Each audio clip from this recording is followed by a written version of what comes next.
Mancamagusha. Okokuqala, umzi ohlaselwa lichandi ubona ngokuchitheka. Umzi ohlaselwa lichandi ubona ngokuphalala. Umzi ohlaselwa lichandi uyachitheka uphele tu. Ukuphela komzi ke ohlaselwa lichandi uqala kwimfuyo, kuphele imfuyo. Ndithetha ngenkomo, ndithetha ngegusha, ndithetha ngebhokhwe, ndithetha nazo neenkukhu ezembala. Ngumzi lowo ohlaselwa lichandi. Aligqibeli nje emfuyweni kuphela ichandi, lingena nasebantwini abakhoyo ekhaya. Indlela elithi lingene ngayo ebantwini ke ichandi, lingena ngesifo sokuxhuzula.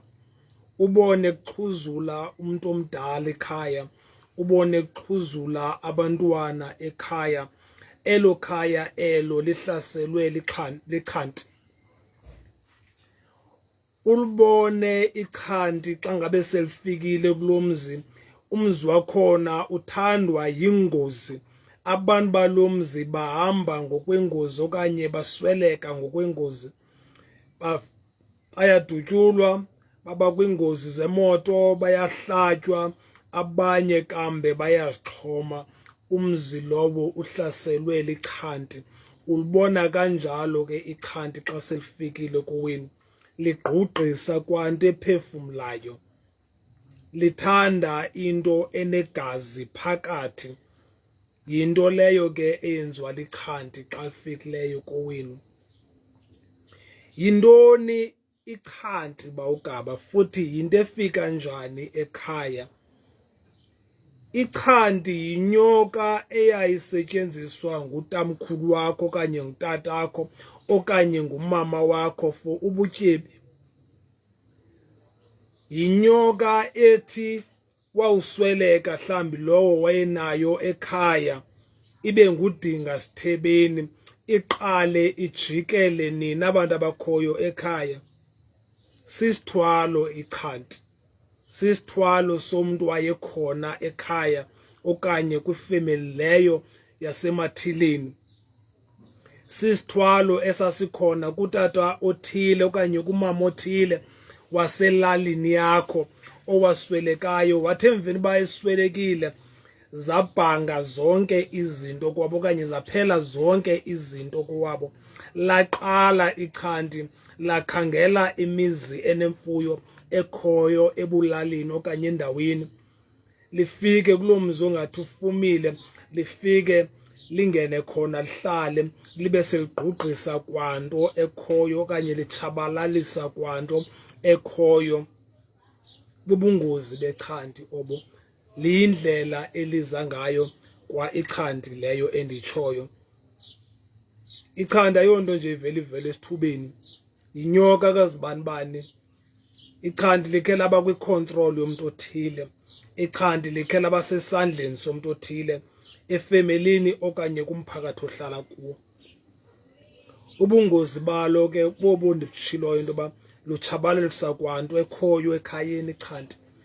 Liyamosha emzini ichandi. Uthe ke uBhulincedo bawugaba ligxothwa njani ichandi. Funeka ufumane umntu okwazi ukunyanga ngokwamanzi. Anditsho kuba sithina singogaba sigudi emanzini. Baninzi abantu abakwazi ukunyanga ngokwamanzi.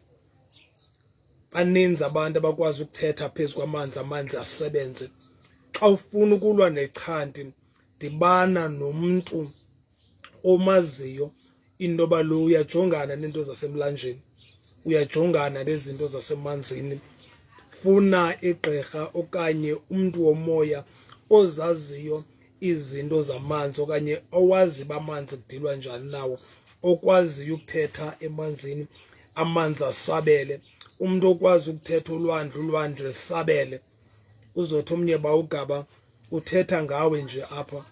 Ngumntu esinohamba nawe kwenzeka izinto emanzini, ngumntu esinohamba nawe ulwandle lisondele. Baninzi abafana nam, ayindim ndedwa. Baninzi abafana nathi noKhanyisa lo mntakwethu naye ulwandle luyasabela xa ethetha nalo, amanzi ayasabela xa ethetha nawo. Xa ngabe ufuna uqinisa umzwakwenu owazi into obunechanti, biza umntu ogood emanzini. Ndiyacamagusha, ichanti liyingozi kakhulu bantakwethu, ichanti liyingozi kakhulu. Ezinye izithwalo kaloku ziphila ngegazi, ezinye izithwalo zabantu ziphila ngegazi.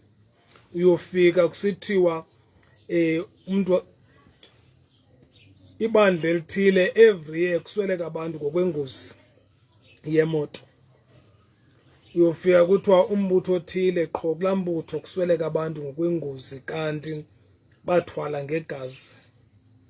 Uyofika kusithiwa utata othile onamateksi qho eleke nyaka nonyaka laa tata akuthiwa iteksi yakhe ayiwanga kwasweleka abantu kungenxa yoba wathwala ngegazi. Usweleka kwakhe loo mntu lowo ebephila ngegazi, elaa gazi lishiyeka okanye esaa sithwalo sishiyeka sinqunqa ekhaya okanye sitshabalalise ekhaya, sitshabalalisa abantu abangenatyala, sitshabalalisa abantu abangazange basuke kwindawo abakuzo bayofuna izithwalo. Ndiyacamagusha, bubungozi besithwalo obo. KwaXhosa sithi lichanti, abanye ke nabathi hayi yinyoka, kuba yinyoka kaloku isithwalo siso esi siquqe sekhaya. Ichanti ke liyakwazi ukuzitshintsha libe yinkukhu phakathi kweenkukhu ezinintsi. Ichanti liyakwazi ukuzitshintsha libe yibhokhwe okanye libe yigusha phakathi kweegusha ezinintsi. Liyakwazi ukuba yinkomo phakathi kweenkomo ezinintsi.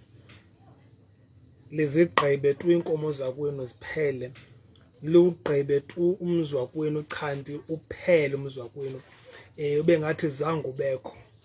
Zizinto ezimele niziqaphele. Nithi nenza amasiko kanti nenzela ichanti. Isiko alikule ndawo enibhalele kuyo. Instead nithi ngosenilenzile isiko, ziqhubeke iimbandezelo zibe khona empilweni zenu, kungabikho mehluko. Ngonenze umcimbi omkhulu ekhaya kuse kubekho ingozi emva koku. Ngoni igqiba ukwenza umsebenzi kusweleka umntu ngengozi. Ngoni igqiba ukwenza umsebenzi kudutyulwe umntu ekhaya okanye kuhlatywe umntu ekhaya. Okanye ngalaa mini nenza ngayo umcimbi okanye ngezaa ntsuku enenza ngayo umcimbi kuliwe emcimbini kusweleka umntu. Kungenxa yoba isiko elo siko yini naThixo, elo siko whatever, elo siko nizawube niliqhuba ngelo xesha liyawube lingayi kule ndawo nibhalele kuyo, kodwa lisiya kwesi silwane esifukamela umzwakwenu. Ndifuna ukutsho ndibhidwe nje lulwimi, luyaqina kulwimi. Nithi niyawuqhuba umsebenzi kanti awuyi kule ndawo enibhalele kuyo. Zizinto emele nizilumkele ezo. Ndiyacamagusha, sendiza kunishiya. Ndifuna ukuthi kubantu bomoya kakhulu nina amagqirha, lungisani imisebenzi yakwamawenu phambi kokuba nithathe olu hambo. Olu hambo lufuna ungene sowuyenzile imisebenzi yakowenu, kuba xa ungena ngaphandle kokwenza imisebenzi yakowenu ungena ngetyala. Funeka uyazi into yoba ungena ngetyala elikhulu. Lungisani imizi yakwamawenu, lungisani amaxhanti wakwamawenu. Amaxhanti wakwamawenu abolile, afukanyelwe ngamachanti. Lungisa izinto zakwenu phambi koba wenza into zomoya, mntu womoya. Nawe mntu ungengomntu womoya owenza amasiko kowenu, lungisa umzi wakwenu phambi koba uthi wenza amasiko woyihlomkhulu. Phambi koba uthi uyangena kule ndima yokulungisa amasiko, ngena nje ukulungisa umzi wakwenu, ukuhlambulule umzi wakwenu ube right. Ngoba uza kuthi uyalenza eli siko kanti ulenzela ichanti elifukamela umzi wakwenu. Ndiyacamagusha, lowo nombuzo ndizawucela into yoba ubuze ndingekasuswa kuwe. Lowo nombuzo ndizawucela ubuze ndikuphendule.